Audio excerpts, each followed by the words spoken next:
Hello, and welcome to International Crisis Group's webinar, where we will be discussing the Philippines' defense modernization, strategic objectives, and alliance relations with the United States. A great time to be tackling these issues given the current tensions at the sea and collisions encounters in the disputed waters. I'm the Director of Asia Program at the International Crisis Group, and I have a pleasure to moderate today's discussion. We have a fantastic panel, and I will get to the introduction of the speakers in a minute. But let me start with a brief introduction of the International Crisis Group for those who are less familiar with our organization. We are a conflict prevention organization. Our work focuses on conflict and crisis analysis with an aim of providing pragmatic and implementable policy recommendations to prevent, manage, and resolve conflicts around the world. Analysts speak to all sides of the conflict in order to provide a non-biased and independent analysis. This year marks our 30th anniversary, and we have a lot of work to share. So for more information, please visit our website and subscribe to our mailing list if you haven't already. Now back to our panel who will help us unpack these issues today. We are joined by Ms. Lindsey Ford, who is a senior fellow at the Observer Research Foundation America. She was a former special assistant to President and senior director for South Asia at the National Security Council from 2024 to 2025. Prior to that, she served as Deputy Assistant Secretary of Defense for South and Southeast Asia between 2021 and 24. Now, I am not going to give full justice to our speakers because of their remarkable achievements, career, but those are some brief info. So please check for more of their bio in the website we will link our webinar with. Retired Rear Admiral Rommel Jude Ong is currently affiliated with the Ateneo School of Government as a professor of praxis and senior research fellow. He recently designed and implemented a security governance track for Masters in Public Management, and he is also a director of a twinning program at the school, and have designed education training, including doctrine command. Georgi Engelbrecht is my colleague at Crisis Group. He is a senior analyst for the Philippines and the author of the recently published report under the same title as our webinar, Riding the Unruly Waves, Philippines Military Modernization Effort. This report is a part of our new special series at the International Crisis Group, which we embark on looking at middle consequential powers in the Indo-Pacific, particularly the allies of the United States, and how they are reforming their defense and security posture, what are their threat perceptions and strategic priorities, and how their attitude to alliance commitments have been changing. And through this series, we hope to bring a better understanding of the evolving security architecture in the Indo-Pacific. You can find more information about the series, as well as reports, upcoming events, and other products in the link that we will post in the chat box below. Now, let us get started with this discussion. We have around 1 hour, half of which we will be asking the panelists to give some opening remarks and their views on the issues, after which we will move to a more interactive part with audience where you can post the questions. Please submit your questions in the Q&A box, stating your name and affiliation, and you can submit questions throughout the duration of webinar. We will get to as many as we can. Please note that this webinar is recorded and will be published on the Crisis Group channel. Now, let's get us started. Perhaps I will turn to you, Georgi, if you could get the ball rolling by highlighting the main findings of the report. What were the key drivers behind Philippines' efforts to modernize its defense? And why do you think the Philippines is at a strategic inflection point? All right, thank you. Thank you very much for this, and good morning to all of us. Magandang umaga to those who are in the Philippines. And basically, like Huang explained, this is part of a series that looks at the positioning of US allies in the region. And when we have been starting to work on this report, it was really at a very interesting time because it did start at the height of the maritime tensions around 2024, where the dangerous encounter between the Philippines and the China Coast Guard at the Second Thomas Shoal was very fresh, where also one Philippine sailor lost his thumb. And we just released the report a few days after the recent collision of Chinese vessels near Scarborough Shoal.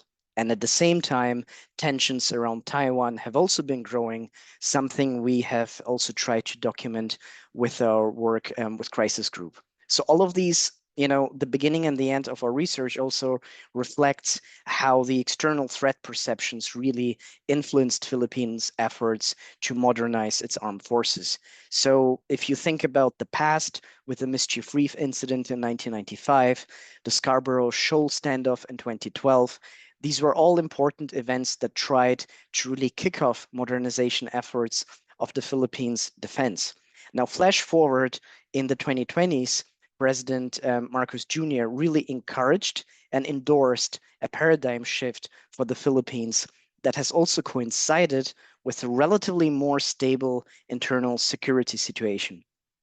Maybe a first point is that, assessments of Philippine modernizations have really sometimes been oscillating between thinking about it as a half-hearted or incomplete effort, and on the other hand, extremely confident narratives that everything is on track.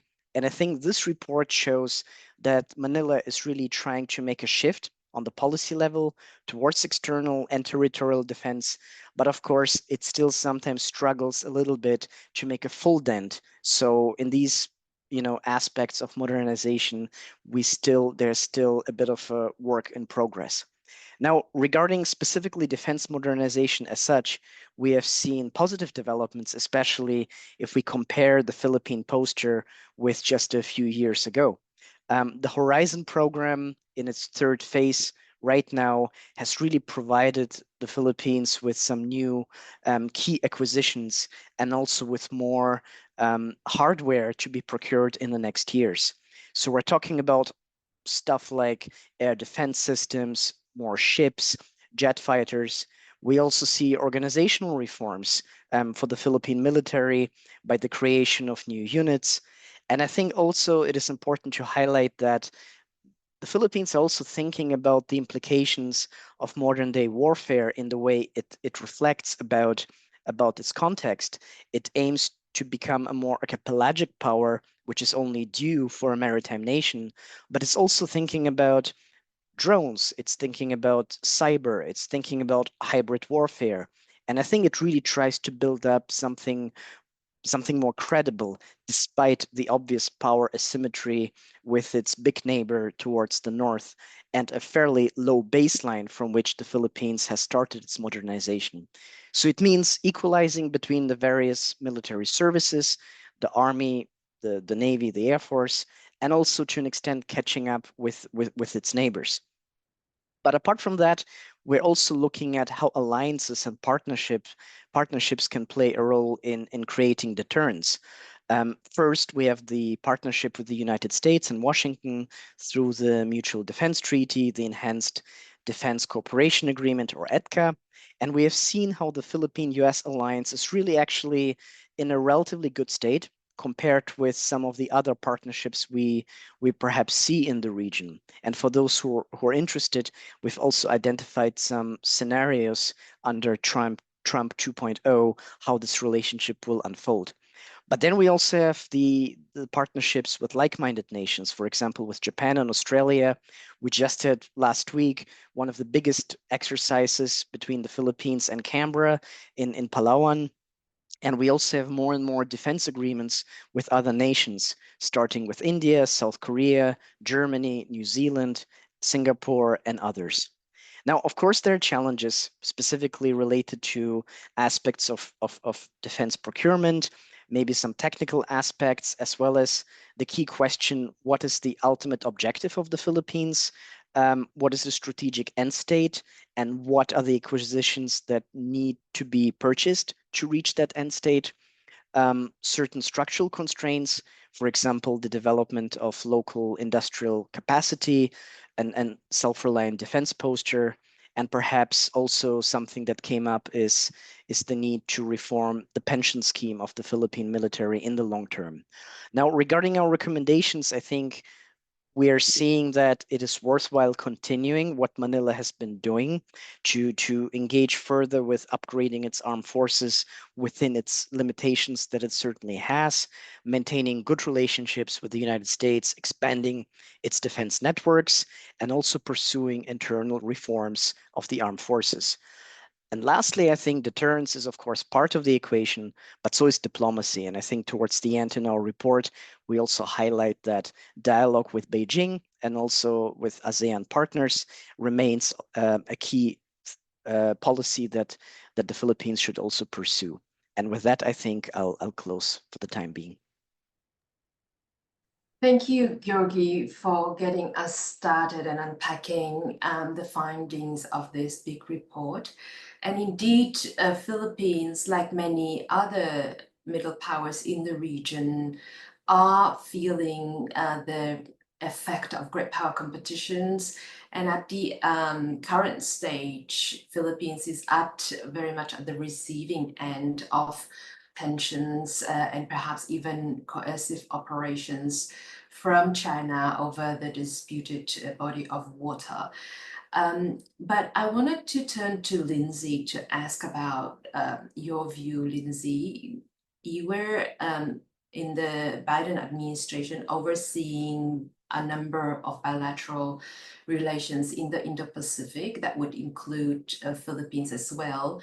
And from external point of view, the change of administration to Marcos Jr. really brought out that re-embrace of the U.S. alliance. And you've witnessed that in your time in the administration, where a lot of work has been put and efforts and investment was put to the health of alliance network, so-called the lattice work. But how would you assess the U.S.-Philippines relations from your point of view, and also given that we had change of administration in Washington and Philippines, like many other allies, also experience some level, less maybe perhaps than others, but also some levels of question marks and anxiety towards how the Trump administration is committed to the region. Thanks so much, Wong, and thank you to you and to the crisis group for inviting me to join this really important conversation. I think that the Trump administration inherited a U.S.-Philippines alliance that probably is at the strongest sort of level of cooperation, of interoperability that frankly we've seen in decades. And that is something that I don't think anyone anticipated, me included, in 2021. When I entered government, the alliance was at a very difficult place where it was frankly unclear if the visiting forces arrangement, which has been in place and has undergirded a lot of the military cooperation between the United States and the Philippines, was going to stay in place or not. And what we saw was that former President Duterte ended up making the decision to fully restore the VFA. And then following that, when President Marcos was elected, we've just seen step after step to more fully integrate this alliance. And we issued a joint vision statement that I think laid out what seemed at the time to be a pretty ambitious agenda for the alliance. And quite frankly, in the last 3 years, most of those things have been achieved. So I know that EDCA and the base access arrangements gets a lot of the press, but there have been any number of other things. We created a joint planning process that outlines capability development for the US and the Philippines for the first time. We signed a GSOMIA that facilitates information sharing between the two countries. The United States approved a historic and unprecedented increase in US security assistance to Manila.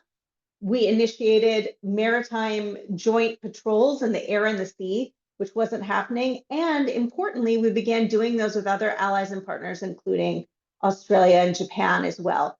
So it has been, I think, a moment where this alliance has flourished and really in a very good spot.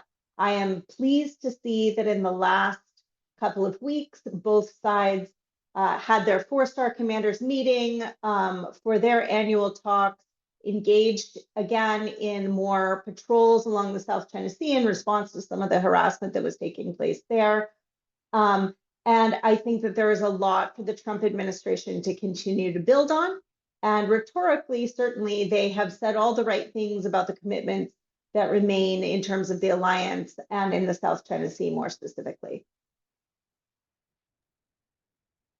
Thank you, Lindsey. And yes, indeed, judging from the interactions so far and also the recent meetings between President Marcos and President Trump, it seems that the foundation of the bilateral alliance are not necessarily as rocky, not compared to perhaps some others, allies and partners, including those in Europe or even within the Indo-Pacific.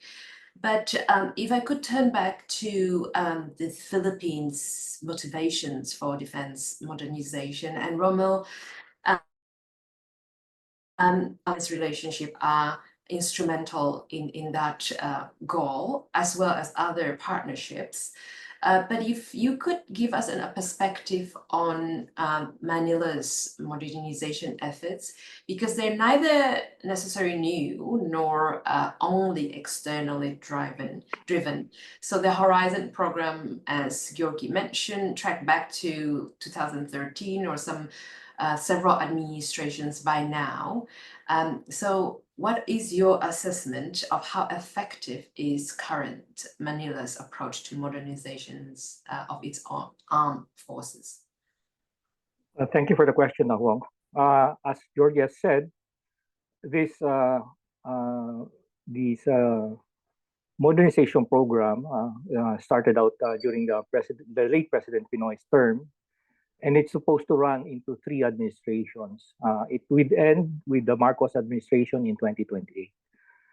I think when on the current administration under Marcos, there was a need to actually review the Horizon 2 and Horizon 3 because some of the items there were not actually procured. So there either it was late or it was not forthcoming. There are external and both internal reasons why they got delayed or they were never pushed through. So I think what the current administration did was develop the Horizon program to actually capture those items that were not pushed through, that did not push through during the second and the current Horizon. But now I think the current conversation here in Manila is about doing away with the Horizon type of planning and look at it from a holistic point of view. And I think that's the way forward in the sense that most of the items being procured, expensive ones, actually had multi-year obligations. It's going to cut across more than one administration, and the funding needs to be secured outside of a single administration. Yes, certainly military modernization's effort are rarely achieved in a short span of time. So there needs to be certain continuity and commitment across different administrations to keep the efforts going.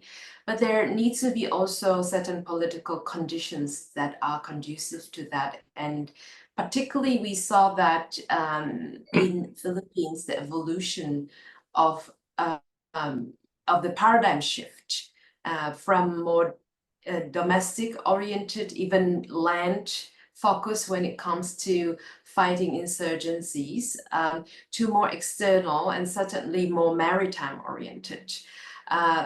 Georgi, would you comment more on that domestic condition? Obviously, President Marcos Jr. was more embracive of that external security concept, but what were some other key conditions that allowed that program and horizon to have another momentum? Of course. So if we look at the Philippines also compared with the other allies, we still have to an extent two main internal conflict lines in the country. So first, we have the nationwide communist rebellion, one of the oldest insurgencies in Asia. And on that front, the government really seems to have made quite some progress, as the New People's Army is less of a threat than before. Government statistics would suggest that there's only one remaining guerrilla front left in southern Luzon. And we also have the Oslo joint statement from November 2023 that actually foresees a potential possibility for political settlement. So on that front, the insurgency is at its lowest. And yet we also have hundreds of infantry battalions scattered across the Philippine archipelago. Now, if we zoom into the second important theater, that is Mindanao and the southern Philippines. So there we have a generally holding peace process despite many challenges that have been building up. The Bangsamoro Autonomous Region is in place since 2019. The armed groups outside of the peace process that have contributed to, for instance, the conflict in Marawi in 2017 and really distracted the Philippine government, again with an internal focus, they've been largely contained. So most of the armed conflict that we see actually comes from within the Bangsamoro region, but also some current issues that remain to be addressed related to disarmament of the MILF and other armed groups. So in both cases, the Philippine military still acts as a security guarantor, but the conditions are more conducive than they have ever been for making the shift. And I think at this point, it is also important to highlight the role of the army that has been traditionally the most influential and largest service in history as well. If we look at infantry divisions in the Philippines, 5 out of 11 are in Mindanao. If we look at the brigade level configuration, we see that 51% of the total force is in Mindanao, 16% in the Visayas, the islands in the middle of the country, and 32% in Luzon. So the very force structure of the armed forces with its regional commands is still rooted in this land-based threat perception. And I think right now the challenge is how to make a slight reorientation towards the newer challenges, how to move forward. And I think it is important to stress that this shift doesn't mean that it needs to happen overnight, because it cannot, for a variety of reasons. It has to unfold on different dimensions. And we see it in terms of strategic culture that increasingly starts to look at the sea and archipelagic consciousness. We also see it in acquisitions for the Navy and the Air Force, especially under Rehorizon 3. And we also see it by a clear marching order by the Philippine president to look outward. It doesn't mean, however, that the internal dimension should be ignored. It is probably more about facilitating the strategic move. So that can work by supporting further the peace process in Mindanao to resolve some of the current outstanding issues, a degree of security sector reform to improve the role of the police that should play a key role in internal security, and rethink the role of the army more broadly. For example, to utilize it for territorial and coastal defense, and also to use the army with the other services to really promote jointness and interoperability between the services of the Philippines, but also, of course, with its foreign counterparts. And I think the challenge is that some of these tasks can be resolved in the short term, and I think the Philippines has already started working on it, while others would obviously require a more long-term strategy and long-term approach. But I think that's essentially the way forward for national security as well as a whole in the next years.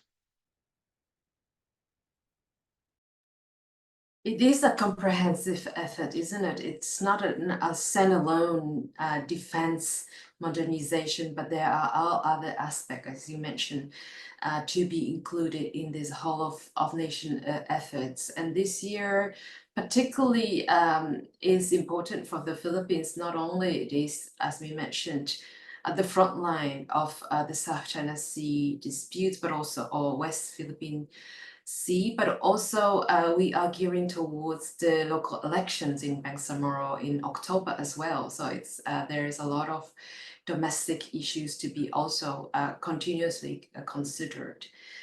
Before I move on to some more questions, I would like to remind our audience that you can submit your questions in the Q&A box. And we will pick them up and address in our discussion as well. Rommel, if I could turn to you to ask about other relationships. I know that you've written about minilaterals as a way forward for Philippines for a number of years now. How can Manila, in practical terms, use those, both in complementing defense acquisition, but also strengthening security relationship beyond ties with Washington? And we've seen quite an activeness or proactiveness from Manila in the recent years in expanding those networks, whether bilateral, minilateral, or beyond, with other US allies and partners, but also in terms of practical cooperations in the form of joint exercises and experimenting more in this defense diplomacy area. So I wonder, what are your thoughts on Manila's proactiveness, but also Philippines is very in demand in terms of partnerships from other Indo-Pacific partners at the moment, isn't it? Thank you for the question, Wong. First off, I think my first experience with minilaterals, that's why I got interested in it, was when I was the team lead for the negotiations for the trilateral cooperative arrangement in Malfi. That's between the Philippines, Malaysia, and Indonesia. And that's around 2016. So I think my realization in that experience was that outside of the multilateral context of ASEAN, like-minded states with specific interests that are not covered by the multilateral institutions can actually work together and focus on those single or maybe two interests that they have there is convergence, and work a structure to actually address the problems inherent in those interests. Now, my personal take is that our expansion of partnerships with other countries outside of the Philippine-US alliance is actually one way of Trump-proofing our security posture or our foreign policy posture. Given the nuances of domestic politics in America, as well as the more compelling reason is the diminished capacity of the U.S. Navy within the region actually forces us to look at other partners with common interests. Now, the U.S. Navy shortfall in terms of battle force numbers actually created what we call a regional imbalance of naval power here in East Asia. And that creates the space for Beijing to actually start asserting sea control over the South China Sea and to some extent in the East China Sea. The experience we have in the West Philippine Sea now, the mass of Navy, Coast Guard, and militia vessels is actually is a symptom of a vacuum or an imbalance wherein one party dominates the space. And because of the significant degradation of U.S. naval power in the region, we are bearing the brunt as a frontline state here in East Asia of China's coercive actions. Now, I think in a way, the arbitral ruling provided the Philippines with sort of a convening mandate or a convening power to actually attract other like-minded democracies, not only in East Asia, but also in Europe and other Western countries, to actually take cognizance of the Philippines' frontline concerns and actually try to help us in whatever way they can in trying to address the threat that we face. So I think that's where minilaterals are going to. And I think what we need as a next step is putting structure, because minilaterals by the nature of the beast are ad hoc mechanisms. But at some point, it needs to mature to a more formal or maybe more structured engagement. Because when you look at it from an operational perspective, you have to deal with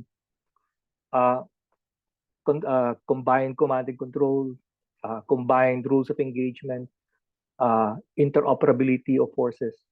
And this requires us a more formal type of engagement.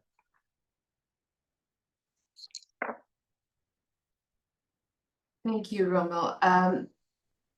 Yes, I guess it's easy to generalize, but there's also, in terms of defense modernization, but there's also certain level of unevenness of different forces and different arms of the national. So something to bear in mind. Minilateral are good in being ad hoc, and as you said, there would be a demand for some certain institutionalizing them, but that also could pose equally a challenge to their nimbleness if it's over institutionalized, isn't it? But if I could go back to the question of Philippines' need to modernize its defense. So for one, Georgi highlighted the strategic environment, but we're not talking just about the South China Sea or West Philippines Sea. There are other considerations given its very central position and its geography. Lindsey, what do you think in terms of the role that Philippines would need to play in a scenario of wider regional escalation, one that may drag United States into a conflict with China, for example, and by the nature of being an US ally and geography where bases, American bases are in the Philippines, what could be a potential implications for Manila in a potential Taiwan contingency, for example? Thanks, Huang. Well, without speculating, I think, on any specific potential contingency examples, what I would say is we've certainly seen a change in the operational environment in the Indo-Pacific, and that's something that impacts the Philippines as it does other US allies like Japan and Korea.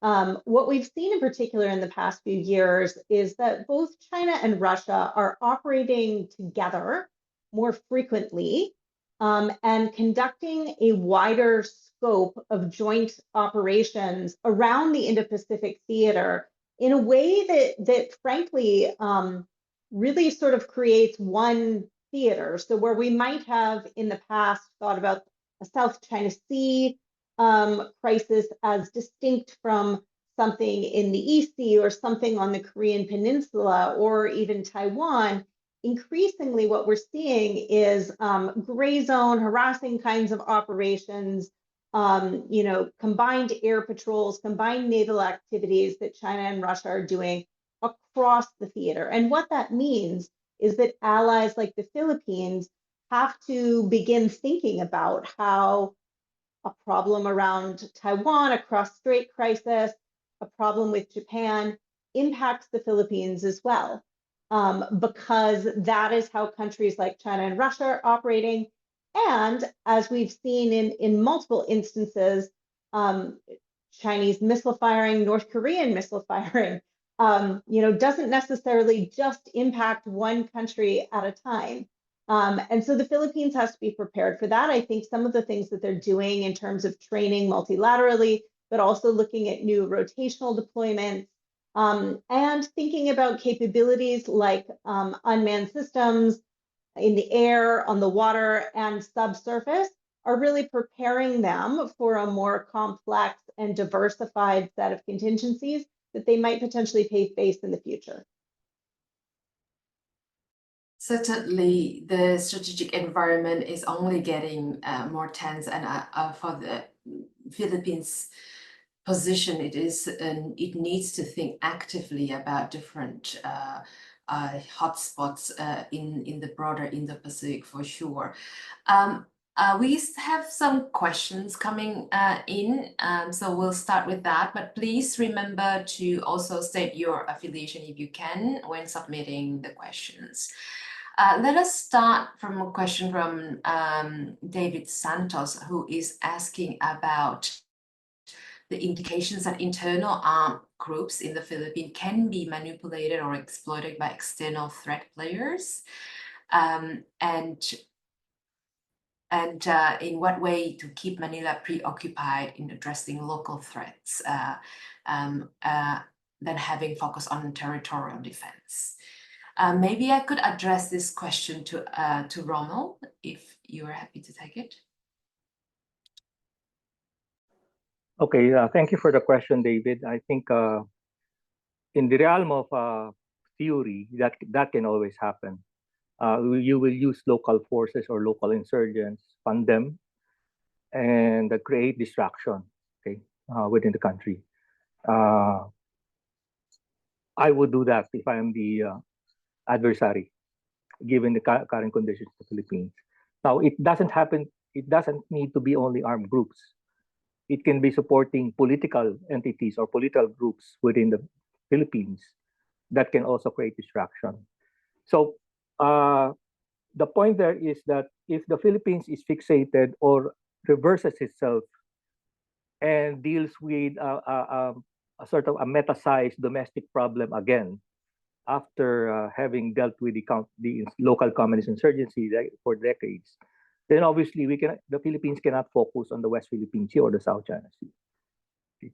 So that's the sort of the balancing act that the armed forces do not want to be in, meaning it has to deal again with two fronts, both at the domestic side and at the external side. Because at the end of the day, when the chips fall, we will always the armed forces will have to deal with the domestic instability issue first. Thank you. Thank you, Rommel. And perhaps continuing on a similar thread, there's a question about the first phase of modernization that started under Horizon 1.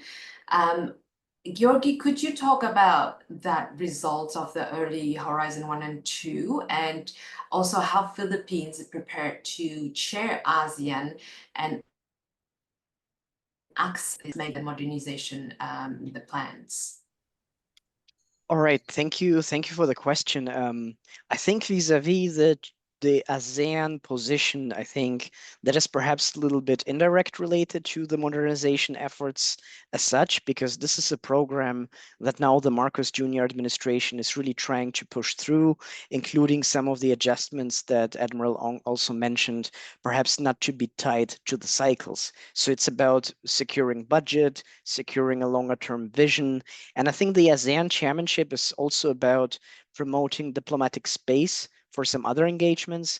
For instance, the ubiquitous but not always very effective code of conduct process, as well as a chance for the Philippines really to highlight its success in peace building. So the Bangsamoro peace process, and perhaps just, bringing the claimant states as well together to an extent. So I think it's a little bit not directly related per se to modernization, but coming back to Horizon 1 and 2, I think right now we're always wiser in hindsight. I think Horizon 1 started at the right time. That was when basically the peace process in Mindanao really took off. The chief of staff at that time, General Bautista, was also responsible for developing a whole of nation approach to deal with internal stability issues across the Philippine archipelago, precisely in the shadow of the Scarborough Shoal standoff. And I think the initial investments of President Aquino were really the first steps needed that the Philippines had to take. The first acquisitions of frigates, ships, the jet fighters, and so forth. But of course, it was not always easy to implement them, especially as the second administration after that came in under President Duterte.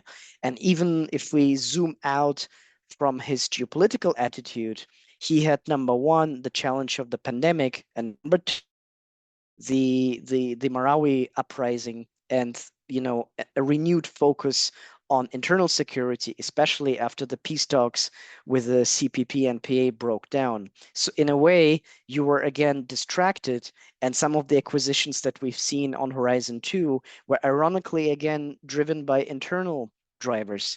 So there, perhaps it was a bit of a mixed bag, even though in some ways he also continued what Aquino has started.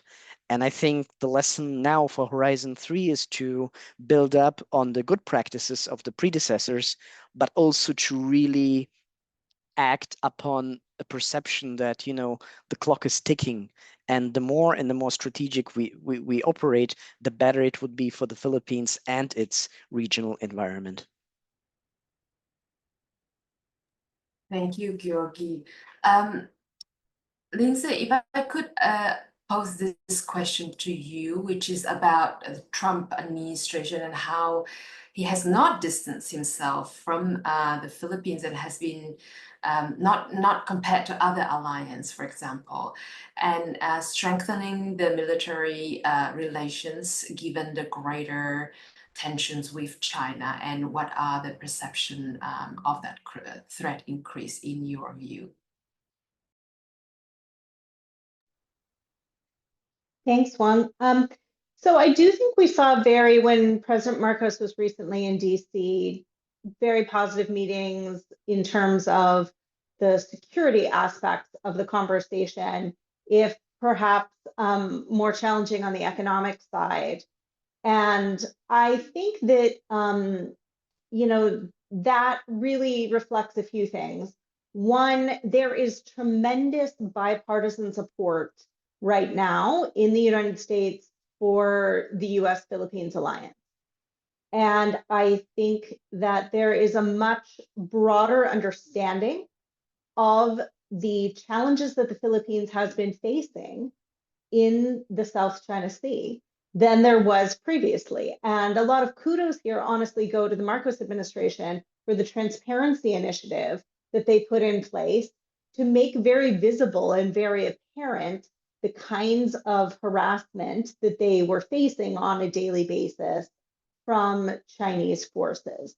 And so because of that, I think, where the Trump administration is in the Philippines relationship right now really reflects in a lot of ways a broader sort of wellspring of support among the US public and in the US Congress on both sides of the aisle for more support for the Philippines, and an understanding that if the Trump administration is indeed focused militarily on the China challenge, that the US Philippines alliance is a very important plank of addressing that challenge effectively. Now, that doesn't mean that there won't be, I think, challenges for both sides to address in the future. And we've seen some flare-ups in the South China Sea, in particular in the last month. I think in many ways, this will be a real test for the Trump administration. As we all know, there have been instances in the past, most notably the Scarborough incident back during the Obama administration, where the perception in Manila was perhaps that the United States didn't show up as forcefully and has sort of have Manila's back in the way that they were looking for. Most certainly, Beijing will be looking to test the Trump administration to see if they are willing to back up right now the things that they have said rhetorically about U.S. support in the South China Sea.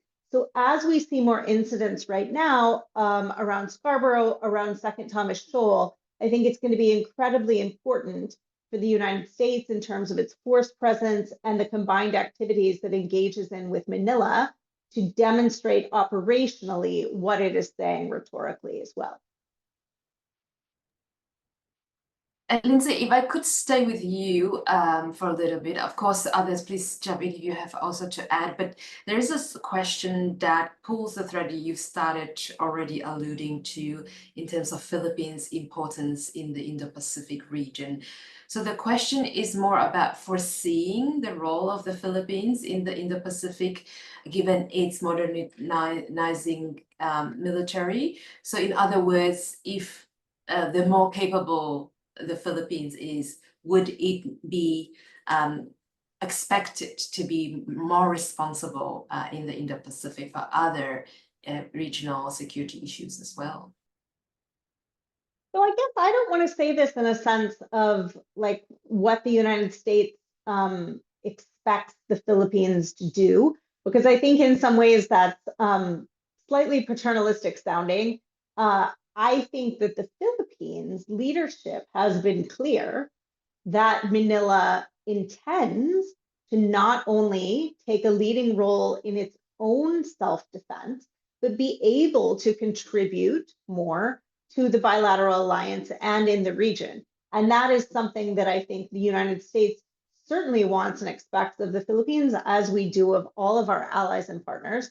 But importantly, I don't think that that is a sort of desire that the United States is imposing on the Philippines. In every conversation that I've had with Philippine defense leaders, with Philippine military leaders, that is what they see as their vision for the way that Manila wants to contribute in the region. Thank you. Rommel, there's a question to you specifically. What has Philippines Navy learned from the war in Ukraine, and does it have impact on the modernization plans? Okay, the question is, so have the Navy learned? I'm not sure. Now, what the Ukraine-Russian conflict taught us is that you can actually win against a major power without actually having a Navy. And they were able to actually dispose of the Russia's Black Sea fleet using land-based systems.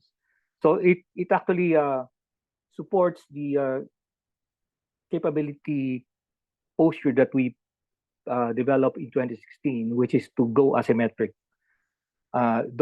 Don't fight the adversary where it is strong, but rather look at its weaknesses and create capabilities that actually would magnify your asymmetricness of your capabilities vis-a-vis the adversary. Now, that was actually the basis of why we tried to acquire the BrahMos anti-ship missile system.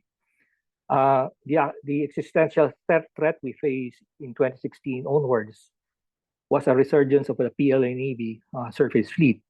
The Coast Guard and the militia was not yet at the apex of its capabilities at that time. So we decided we're not going to fight the PLA Navy at sea because we do not have the industrial base to support a massive shipbuilding undertaking at that time. Okay. The other acquisition we proposed was a submarine, which did not push through because of cost and lack of political understanding of the need for actually that capability. My concern is there a strategy behind the current modernization of the Navy? Because there are only two ways of going through it. Either you adopt a sea control strategy or a sea denial strategy. If you go asymmetric, that means you have to go with a sea denial strategy, and there are systems that are actually supportive of that strategy. Meaning, instead of buying more large ships, you try to buy smaller ships that can protect your archipelago, you try to look for cheaper, less expensive weapon systems rather than go to expensive weapon systems. At some point, you need to look at a high-low type of mix of capability, meaning high-end capabilities for specific missions, but a preponderance of low-end, inexpensive systems to deal with prevalent threats such as the Chinese Coast Guard and the militia that do not require expensive systems to deal with. I think, and that is where we go with what Georgia said earlier about the Philippines' interest in actually acquiring not a drone capability, but a drone factory capability, meaning to deal with the supply chain issue, just as the Ukrainians did. We must have the capability to actually build and deploy drones in country rather than rely on foreign suppliers.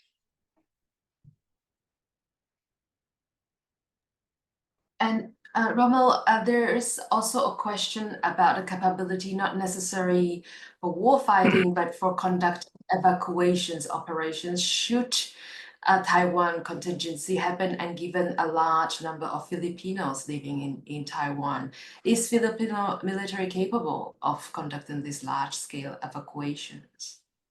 Okay, going by our experience in NEOs, non-combatant evacuation operations in the Middle East, as well as the planning for a NEO in South Korea a few years ago because of conflict there. We do not rely, we rely on the armed forces for the planning, the core planning requirements, but we work normally with the Department of Foreign Affairs, the Department of Migrant Workers, and we subcontract this capability through private sector, meaning we actually sort of contract private vessels from international sources to do with the NEOs. Now, any Taiwan scenario involving evacuation of civilians does not involve the Philippines alone. There are also a large number of Indonesians in Taiwan. And I'm sure there are, in the case of a Taiwan scenario, there will be foreign nationals also in Taiwan who will need to be evacuated from Taiwan to the Philippines. So this is not a Philippine problem alone. This is actually for every country that has nationals working in Taiwan or even just staying there as tourists in case of a problem there, of a conflict in Taiwan, will be affected. And the Philippines will be the nearest area for evacuation. Second point is it needs to be exercised. Okay, you need to put up a military exercise to deal with it so that we will understand where our gaps are and who are the people that we need to work with to make it work. But at the end of the day, unfortunately, in any Taiwan scenario, the Bashi Channel, which is that body of water south of Taiwan, will be a military objective. The port of Kaohsiung, south of Taiwan, will be a military objective. And those are the realities that we need to work with. And that will be impeding any effective planning for a Taiwan evacuation scenario. And that's another key and common objectives of many partnerships and expanding defense networks in the region as well. Georgi, I have a question from Embassy of Finland in Manila that asks about the evolving security landscape and threats that are not necessarily only limited to conventional, but also to non-conventional hybrid threat activities. From various actors, whether Russia, China, or beyond, and how capable is the Philippines currently to respond to this non-conventional threat, and what strengths do you think the Philippines have currently, and what are the weaknesses? Okay, thank you for this question. I think the short answer would be, as with most of things, it's a work in progress. The longer answer would be, well, I think number one, the Philippines is aware of that challenge, and I think it's aware of it both institutionally through policy pronouncements as well as on individual level. So you have high-ranking officers who would pursue military education and really deal with these questions and coming up with policy answers in their respective scholarly papers. And I think there are also initial efforts to counter what is perceived to be malign influence from outside. And I think the key challenge right now is, number one, to prioritize and to really make sure there are specific units or a line of action to respond to these threats, to ensure institutional cohesion, because such complex issues would require, like in the Scandinavian countries, the concept of total defense, where every part of society and government is involved in that. So to an extent in the Philippines, we still have operations through silos, which is maybe natural given the country's preoccupation on internal matters. So you have to have the military services being in unison, the police and other actors, the academe and civil society. And I think that would naturally take some time to make it really more cohesive. And lastly, when we talk also about this threat landscape, I think it also affects the local level of the Philippines, meaning it's not a threat to Manila per se and the electric grid that has been an example for that type of stuff, but also the provinces where the great power competition unfolds and where perhaps other influence actors are trying to play a role. Related to David's question, that could be either in Mindanao, in the northern part of the country, or in Palawan. And that would require also local governments who would be able to respond, but also to be able to be aware, because the conversation for now is still in Manila as far as I can see. But we need more of that thinking and rethinking and strategizing on the local level. I think that would be also very, very important. And Georgi, let me stay with you as well for this next question, which is somehow related about disinformation, the role of disinformation campaign among the Filipinos, and especially when it comes to the political challenges in the Marcos administration, and how that affect the approach and deals in the South China, in West Philippine Sea. Yeah, I mean, I think similar to the previous question, the good thing is that the awareness is rising. Like, of course, certain trolls would articulate that the Philippines is exaggerating and, not being very proportionate and hyping up a certain threat. But I think after years of maybe following the issue a bit more passively, I think a broad national security awareness is really on the rise, which is good. I think it is important to exactly distinguish what kinds of disinformation we have, because right now, as much as Philippines has been considered the epicenter of disinformation for other reasons, you have now the geopolitical aspect related to it. So I think right now the administration is also struggling a little bit on that because it has a number of priorities, especially in the second half of Marcos Jr. now to deal with. So I think it is important that key actors will take the lead. And you have here the National Security Council, various agencies, the military, the academe and civil society, and of course the journalists who have a high responsibility as well. And I think it would really matter about what is the exact narrative and what and how should it be countered? Do we talk about Philippines as the problem child in the South China Sea? Well, here the Coast Guard and other sources are really doing a good job in presenting factual information. Is it about the Philippines becoming the new Ukraine and causing war? This is a very conceptual argument. And I think for now, the administration has been consistent that the Philippines doesn't seek trouble.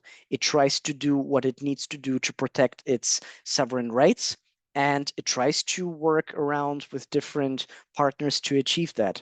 And I think consistency about messaging and tailor-made responses are important. But I think on the level of government, you can easily be caught up with other priorities so that the messaging sometimes would appear slightly inconsistent. And here I think again, academia, civil society, government really need to work together to jointly pursue this response, including the local level once again, because what happens in Palawan, what happens in Cagayan and Isabela in the north, that is really the battleground where these narratives can also flourish, because there would not be a seminar in Manila about that topic.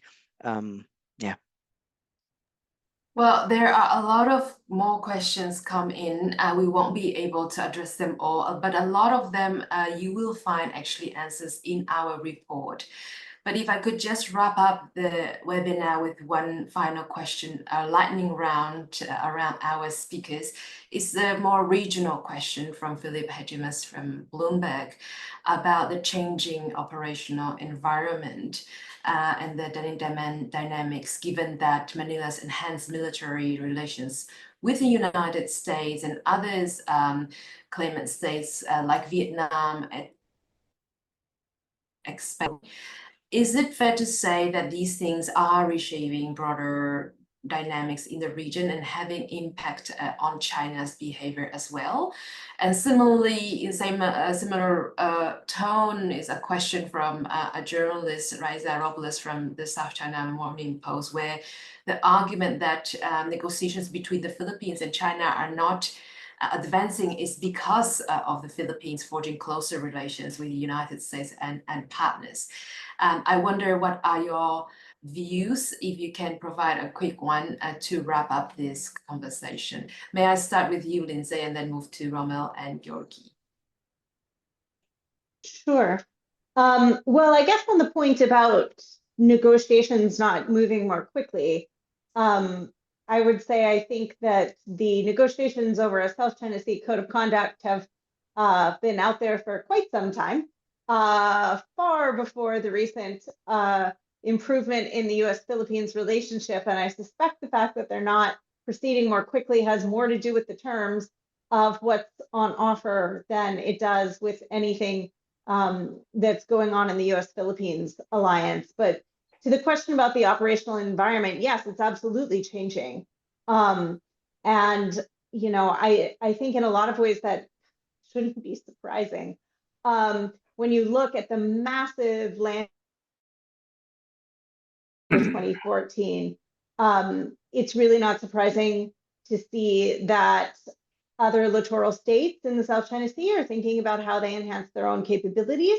They're thinking about their relationship with the United States, and they're looking more at how they work together and with other Indo-Pacific partners like Japan and Australia. So I think all of this flows very predictably, in a sense, from some of the provocative behavior that we've seen out of Beijing over the last decade.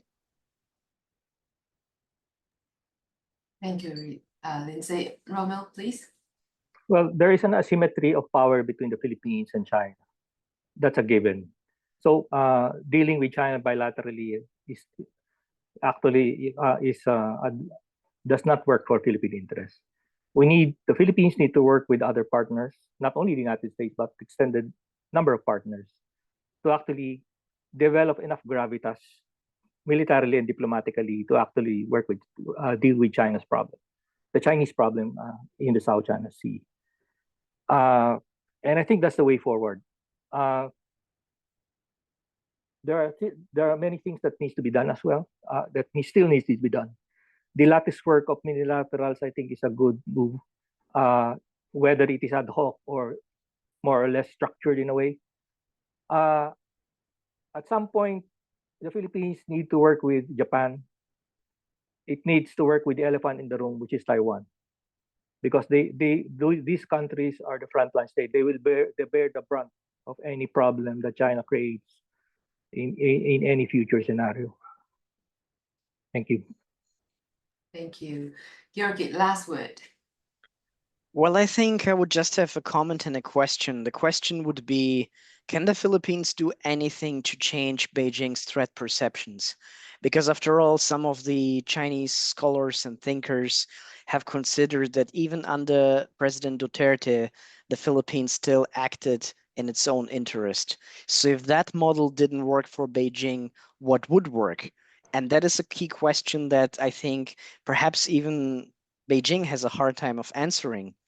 And number two would be, we have seen the developments, in the South China Sea during the pandemic, where people gave China the benefit of the doubt. But for example, the Whitsun Reef incident also near the Philippines caused a lot of rethinking, again, ironically, in the last year of the Duterte administration.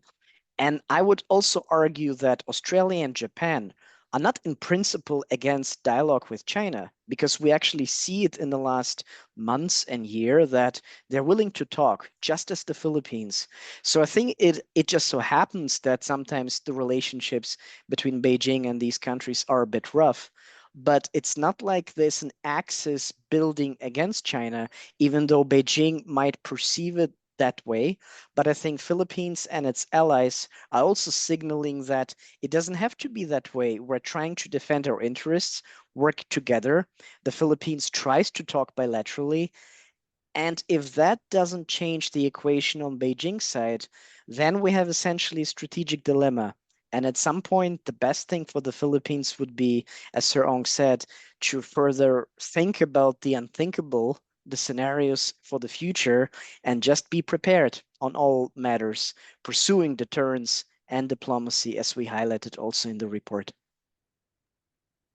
Thank you, Georgi. And indeed, those are some recommendations that run not only in this report, but throughout the series as well. I'm afraid that's all the time we have today. I'm sorry we didn't get to all of the questions. They were very lively and active, so thank you so much. But as I said, quite a few of them have been addressed in the report, and some of the regional dynamics one we will be tackling throughout this special series. So please check back in the website of our special Asia's Military Modernization series for more. Thank you so much. Please join me in thanking Rear Admiral Rommel Jude Ong, Lindsey Ford, and Georgi Engelbrecht for a very insightful discussion. And thank you for our audience for being very engaged and posing lively and interesting questions. You will be able to watch back this webinar at Crisis Group YouTube channel. And please stay in touch with our work. And thank you again for joining me today. Good day for now.